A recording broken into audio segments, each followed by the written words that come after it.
Hi guys, welcome to revision time. आज है 22 मई 2025। चलिए आज के करंट अफेयर्स हम स्टार्ट करते हैं। अगर आप सभी को ये वीडियो हेल्पफुल लगे तो इसे लाइक ज़रूर कर दीजिएगा और इस तरह की कम टाइम की करंट अफेयर्स की वीडियो के लिए चैनल को भी ज़रूर सब्सक्राइब कर लीजिए। तो चलिए हम स्टार्ट करते हैं आज के सारे करंट अफेयर्स के क्वेश्चन, मगर उससे पहले जान लेते हैं 21 मई को पूछे गए क्वेश्चन का सही आंसर क्या है। किसने दोहा डायमंड लीग 2025 में स्वर्ण पदक जीता है? Option A Neeraj Chopra, option B Julian Weber, option C Anderson Peters, option D Swapnil Kusale. इसका सही आंसर है option B Julian Weber. Neeraj Chopra ने रजत पदक जीता है। चलिए आज के सारे करंट अफेयर्स के क्वेश्चन हम स्टार्ट करते हैं। क्वेश्चन नंबर 1, मई 2025 में विश्व स्वास्थ्य संगठन ने किस देश में पोलियो रोग के प्रकोप की घोषणा की है? इसका आंसर है पापुआ न्यू गिनी। विश्व स्वास्थ्य संगठन ने आधिकारिक तौर पर दक्षिण पश्चिम प्रशांत द्वीपीय देश पापुआ न्यू गिनी में पोलियो के प्रकोप की घोषणा की है। देश में आखिरी बार पोलियो प्रकोप 2018 में दर्ज किया गया था और 2020 के बाद से अब तक देश में पोलियो वायरस का कोई नया मामला सामने नहीं आया था। WHO द्वारा वैश्विक पोलियो उन्मूलन पहल की शुरुआत 1988 में की गई थी। विश्व स्वास्थ्य संगठन के अनुसार पोलियो अभी भी अफगानिस्तान और पाकिस्तान में स्थानिक है। विश्व स्वास्थ्य संगठन की स्थापना 7 अप्रैल 1948 को हुई थी। इसका मुख्यालय जिनेवा में है और वर्तमान महासचिव है Tedros Adhanom. Papua New Guinea की राजधानी है पोर्ट मोरिस्बे। यहाँ की मुद्रा है कीना और प्रधानमंत्री का नाम है जेम्स मरापे। पोलियो या पोलियोमाइलाइटिस एक वायरल बीमारी है जो पोलियो वायरस के कारण होती है और यह शरीर के तंत्रिका तंत्र को प्रभावित करता है। नेक्स्ट क्वेश्चन, हाल ही में विश्व उच्च रक्तचाप दिवस कब मनाया गया? इसका आंसर है 17 मई। विश्व उच्च रक्तचाप दिवस 17 मई को मनाया गया। इस वर्ष की थीम थी major your blood pressure correctly, control it, live longer. अपने रक्तचाप को सही तरीके से मापें, इसे नियंत्रित करें, लंबे समय तक जिएं। इस दिवस को मनाने की शुरुआत 2005 से हुई थी। उच्च रक्तचाप से दिल का दौरा, स्ट्रोक, किडनी फेलियर और अंधेपन का खतरा बढ़ जाता है। नेक्स्ट क्वेश्चन, हाल ही में किस राज्य में 12 साल बाद पुष्कर कुंभ शुरू हुआ? इसका आंसर है उत्तराखंड। 12 वर्ष के अंतराल के बाद उत्तराखंड के चमोली जिले के माना गांव के केशव प्रयाग में पुष्कर कुंभ शुरू हुआ।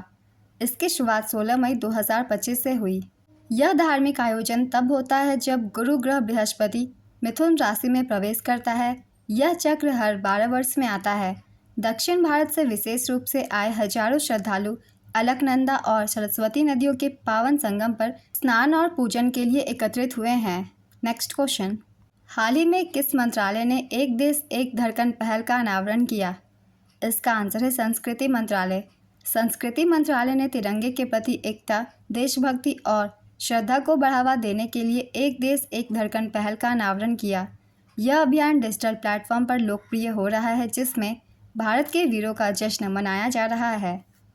मंत्रालय के अंतर्गत आने वाले सभी 43 सांस्कृतिक संस्थानों ने राष्ट्रीय एकता का प्रदर्शन करते हुए इसमें सक्रिय रूप से भाग लिया है। नेक्स्ट क्वेश्चन, हाल ही में विश्व दूरसंचार दिवस कब मनाया गया? इसका आंसर है 17 मई। हाल ही में विश्व दूरसंचार दिवस 17 मई को मनाया गया। 17 मई को पहले अंतर्राष्ट्रीय टेलीग्राफ कन्वेंशन पर हस्ताक्षर करने और अंतर्राष्ट्रीय दूरसंचार संघ के निर्माण की वर्षगांठ मनाई जाती है। इस वर्ष की थीम थी gender equality in digital transformation, digital परिवर्तन में लैंगिक समानता। 17 मई 1865 में अंतर्राष्ट्रीय दूरसंचार संघ की स्थापना हुई थी। इसकी शुरुआत 1969 से हुई। इसे विश्व दूरसंचार और अंतर्राष्ट्रीय समाज दिवस के रूप में भी जाना जाता है। नेक्स्ट क्वेश्चन, हाल ही में वानखेड़े स्टेडियम में किसके नाम के स्टैंड का अनावरण किया गया? इसका आंसर है रोहित शर्मा, शरद पवार और अजीत वाडेकर। मुंबई क्रिकेट संघ ने वानखेड़े स्टेडियम के 4 स्टैंडों के नाम बदलकर भारतीय क्रिकेट के प्रतिष्ठित व्यक्तित्वों को सम्मानित किया। ये घोषणा 16 मई 2025 को हुई। हाल ही में टेस्ट और T20 क्रिकेट से संन्यास लेने वाले रोहित शर्मा के सम्मान में एक स्टैंड का नाम उनके नाम पर रखा गया। साथ ही शरद पवार और अजीत वाडेकर के नाम पर भी स्टैंड समर्पित किए गए। रोहित शर्मा स्टैंड, पहले इसका नाम था डिवेचा pavilion level 3। Sharad Pawar stand, इसका पहले का नाम था grand stand level 3। Ajit Wadekar stand, पहले इसका नाम था grand stand level 4। Next question, यूरोपीय संघ ने किस देश के साथ मिलकर समुद्री प्लास्टिक निपटान के लिए 391 करोड़ रुपए की परियोजना शुरू किया? इसका आंसर है भारत। यूरोपीय संघ ने भारत के साथ मिलकर समुद्री प्लास्टिक निपटान के लिए 391 करोड़ की परियोजना की शुरुआत की। भारत और यूरोपीय संघ ने समुद्री प्लास्टिक कूड़े से निपटने और अपशिष्ट से हाइड्रोजन बनाने वाली तकनीक विकसित करने के उद्देश्य से दो प्रमुख अनुसंधान और नवाचार पहल शुरू की है। इन पहलों को 391 करोड़ रुपए के संयुक्त निवेश के साथ शुरू किया गया था। वैश्विक प्रयासों के बावजूद समुद्री प्रदूषण जैव विविधता को खतरा बना हुआ है, पारिस्थितिकी तंत्र को बाधित कर रहा है और मानव स्वास्थ्य को प्रभावित कर रहा है। नेक्स्ट क्वेश्चन, मई 2025 में नेपाल के किस ग्लेशियर को मृत घोषित किया गया? इसका आंसर है याला ग्लेशियर। नेपाल के लांगटांग में स्थित याला ग्लेशियर को आधिकारिक रूप से मृत घोषित किया गया। यह एशिया का पहला ग्लेशियर है जिसे स्मारक पट्टिका के साथ सम्मानित किया गया है। याला ग्लेशियर कभी हिंदुकुश हिमालय क्षेत्र में ग्लेशियोलॉजिकल प्रशिक्षण और क्रायोस्फीयर अनुसंधान का एक अहम केंद्र था। नेपाल की राजधानी है काठमांडू। यहाँ के प्रधानमंत्री का नाम है केपी शर्मा ओली और मुद्रा है नेपाली रुपया।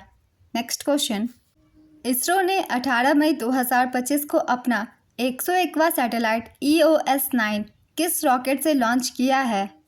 इसका आंसर है PSLV C61।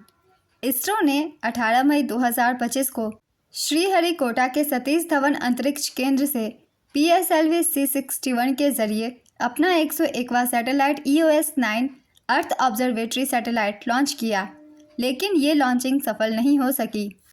पहले और दूसरे फेज़ में सफल होने के बाद तीसरे फेज़ में EOS-9 में गड़बड़ी का पता चला है। EOS-9 की ऊंचाई 44.5 मीटर, वज़न 321 टन है। मिशन में EOS-9 सैटेलाइट को सन सिंक्रोनस पोलर ऑर्बिट में स्थापित करना था। EOS-9 यानी earth observatory satellite C band synthetic aperture radar तकनीक से लैस एक एडवांस्ड ऑब्जर्वेशन सैटेलाइट है।